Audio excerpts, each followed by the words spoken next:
Hey guys, स्वागत है आपका success up next YouTube channel पर और 5000 plus mechanical engineering objective questions की सीरीज में अब हम चालू करेंगे थ्योरी ऑफ मशीन्स को। ओके, पहला क्वेश्चन है, in a reciprocating steam engine which of the following form a kinetic link. तो ध्यान से पढ़िए, रेसिप्रोकेटिंग स्टीम इंजन बोला है, उसमें से कौन एक काइनेटिक लिंक बनाती है।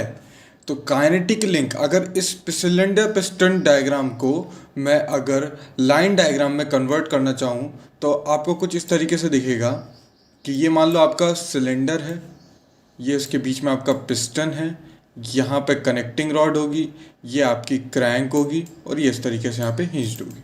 ठीक है, अब आप यहाँ पे देखिए, ये जो पिस्टन है, ठीक है, ये पिस्टन की रॉड एक लिंक बनाएगी। ये कनेक्टिंग रॉड जो है, इसके साथ यहाँ पे देख रहे हो, ये स्मॉल बियरिंग और ये लार्ज बियरिंग, ये पूरी एक लिंक है। मान लो इसको मैं अगर 1 दे दूं, इसको मेरे को 2 देना पड़ेगा। फिर ये जो आपको क्रैंक दिख रही है, यहाँ पे जो क्रैंक है, ये यहाँ पे जो क्रैंक है और इसके साथ ये जो फ्लाई व्हील लगा हुआ है, ये पूरा एक लिंक है। ओके, और यहाँ पर जो ये सिलेंडर की बॉडी है, ये पूरा ये जो सिलेंडर है, इसके साथ जो इंजन की बॉडी होगी, इंजन का फ्रेम होगा, ठीक है, वो सब एक लिंक बनाएगा।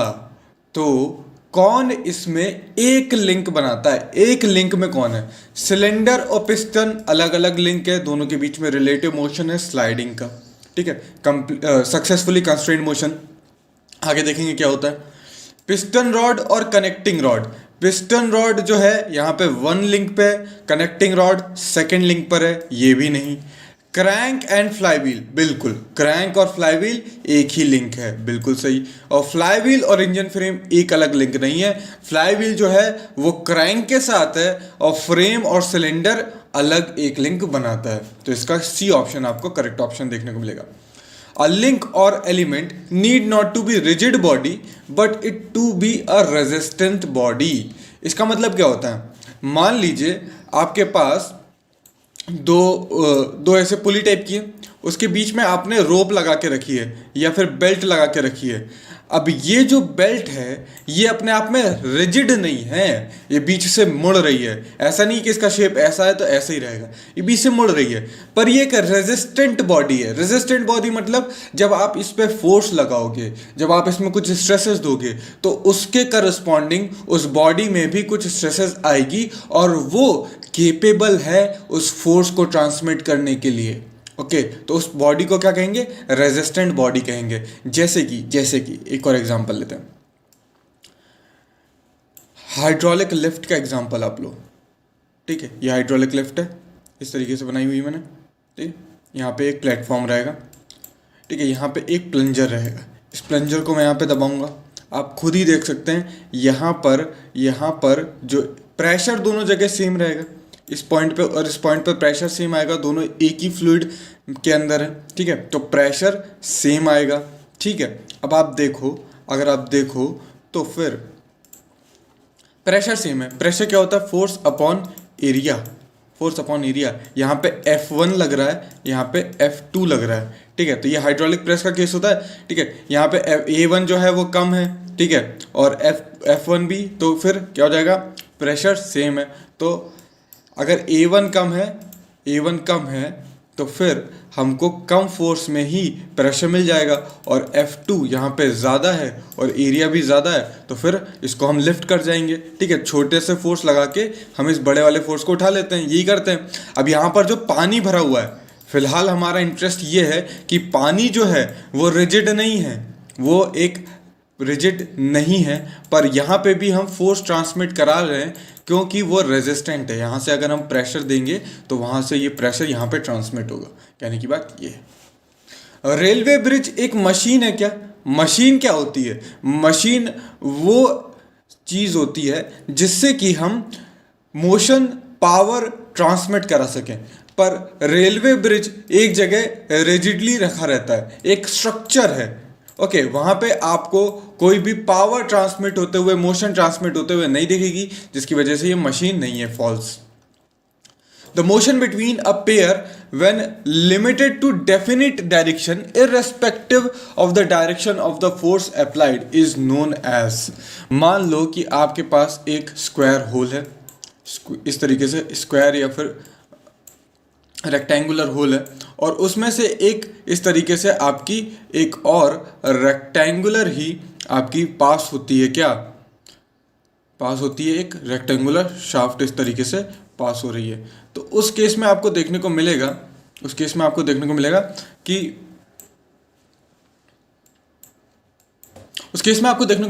कि ये ऐसा मोशन नहीं देख सकती, ठीक है, ये यहाँ पर रोटेट नहीं कर सकती। यहाँ पर इसके पास सिर्फ एक ही चाह रहा है, और वो ये है कि ये आगे पीछे अपना ट्रांसलेशन मोशन कर सके। अब आप इसमें किस तरीके से भी फोर्स लगाओ, ठीक है, आप चाहो तो इस तरीके से फोर्स लगाओ, ठीक है, आप चाहो तो इंक्लाइंड वे में फोर्स लगाओ। इंक्लाइंड वे में भी फोर्स लगाओगे ना तो फोर्स का जो कंपोनेंट इस डायरेक्शन में, उसके कारण इसका ट्रांसलेशन मोशन होगा, और जो नीचे के कारण है वो कुछ नहीं होगा, वो रेजिस्ट कर जाएगा, ये जॉइंट रेजिस्ट कर जाएगा, ये लिंक अपने आप में रेजिस्ट कर जाएगा। तो आप किस तरीके से भी फोर्स लगाते हो, कोई भी डायरेक्शन हो, उसका जो मोशन होगा वो एक ही डायरेक्शन में होगा।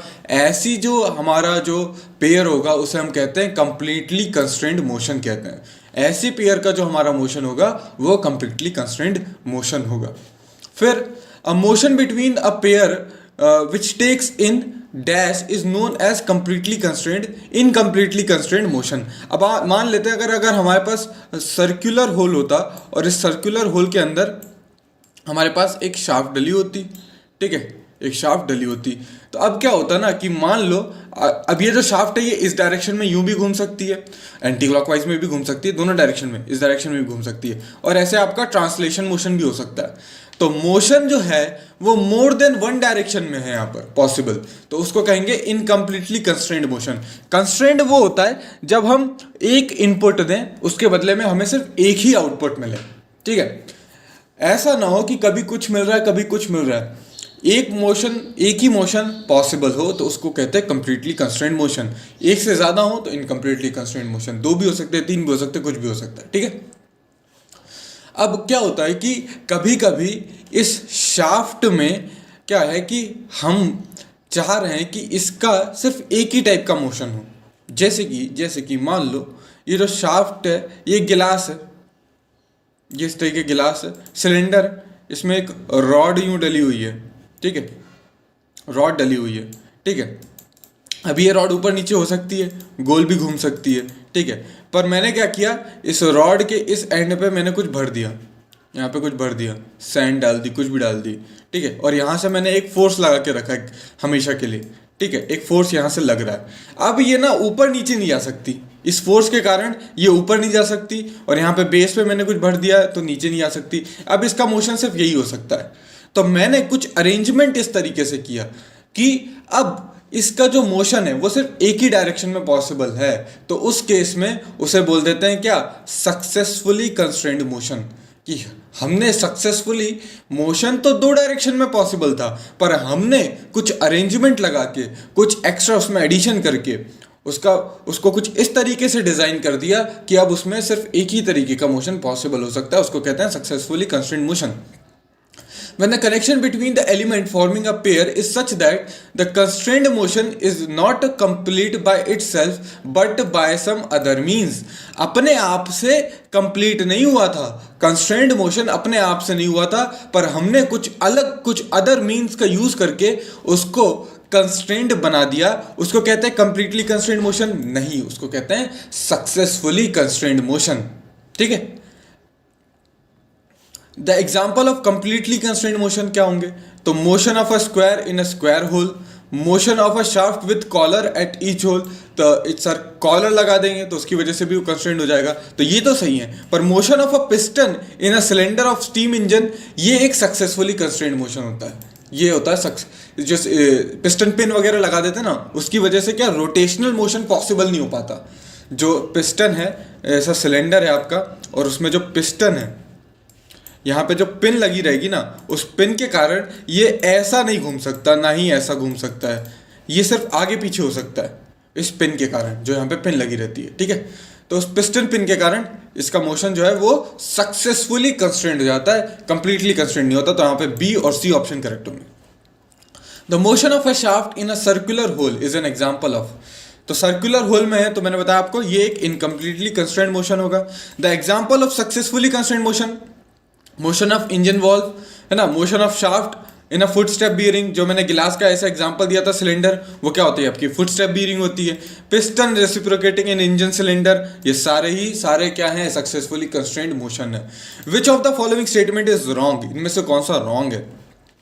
अ round bar in a round hole is a turning pair, नहीं। A shaft in a bearing is turning pair, पर round bar in a round hole नहीं है, ठीक है। Square bar in a square hole sliding pair बनाएगा, बिल्कुल rotate नहीं कर पाएगा, ट्रांसलेशन मोशन दिखाएगा, जिसकी वजह से स्लाइडिंग वहां पे देखने को मिलेगी। वर्टिकुलर शाफ्ट इन foot step bearing successfully constraint होता है, बिल्कुल सही है। तो हमारे रॉन्ग बताना था, तो हमारा ए ऑप्शन यहाँ पे हो जाएगा। When the nature of the contact between the element of the pair is such that it can only slide relative to each other, तो वो क्या हो जाएगा स्लाइडिंग पेयर हो जाएगा obviously. When the nature of the contact between the element of the pair is such that it can turn और revolve around the fix axis is known as rolling pair, rolling नहीं होगा वो turning होगा, okay. तो यहाँ पे incorrect हो जाएगा। Rolling without slipping is rolling pair, है ना।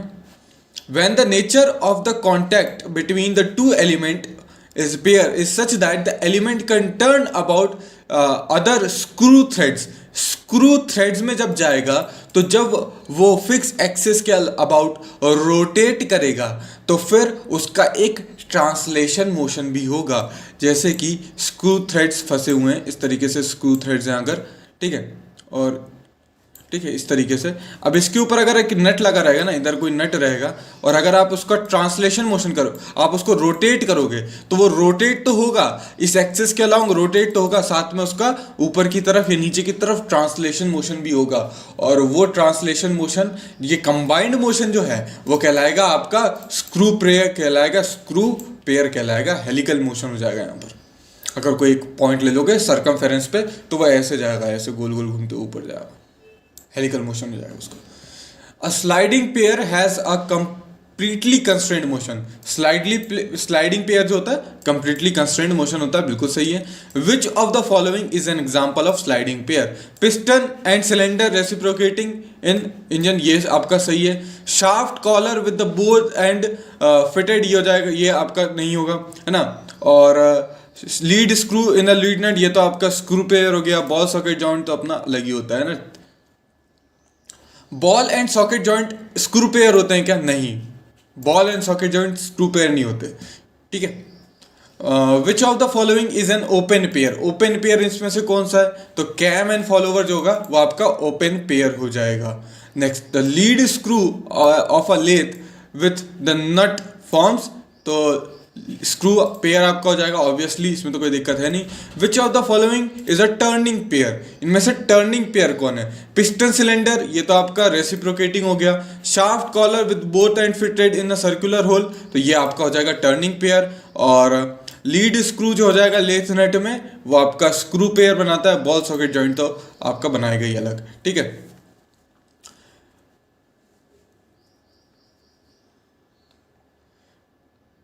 ये आखिरी क्वेश्चन बचा ना।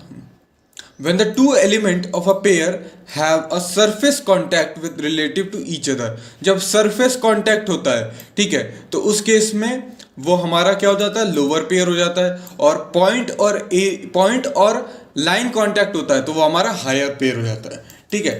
तो ये डेफिनेशंस हैं शुरुआत में, वो डेफिनेशंस आपको बहुत अच्छे से पता होनी चाहिए, उनके फंडामेंटल्स पता होने चाहिए। एग्जाम्स में फंडामेंटल्स से बहुत क्वेश्चन पूछे जाते हैं। तो फिलहाल हमने ये 20 क्वेश्चन डिस्कस कर लिए दोस्तों।